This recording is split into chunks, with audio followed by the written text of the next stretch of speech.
10 বছরেও আলোর মুখ দেখেনি চাঁদপুর নৌ টার্মিনাল। ছুটি কাটিয়ে কর্মস্থলে ফিরছে মানুষ। দক্ষিণ পশ্চিমাঞ্চলের 21 জেলার অন্যতম প্রবেশদ্বার চাঁদপুর নদীবন্দর এখন লোকারণ্য। কিন্তু এই হাজার হাজার যাত্রীর জন্য নেই ন্যূনতম নাগরিক সুবিধা। ভোগান্তি যেন নিত্যসঙ্গী। খোলা আকাশের নিচে ঘন্টার পর ঘন্টা অপেক্ষায় যাত্রীরা।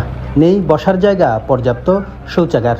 ঈদ এলে এই ভোগান্তি বাড়ে বহুগুণ। ছোট বাচ্চা নিয়ে তো কষ্ট হচ্ছেই। বাচ্চারা গরমে একদম অতিষ্ঠ হয়ে যাচ্ছে। এখানে কোনো টয়লেটের ব্যবস্থা নাই এবং বসার ব্যবস্থা নাই।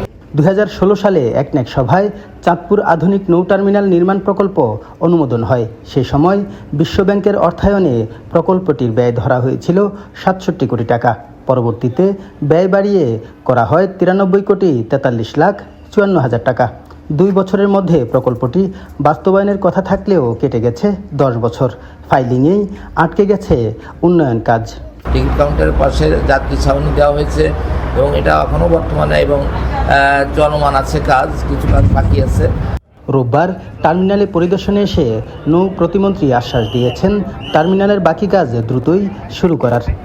1 থেকে 2 মাসের মধ্যে নতুন ঠিকাদার নিয়োগ করা হবে কাজটি অবশিষ্ট অংশটি সমাপ্ত করার জন্য।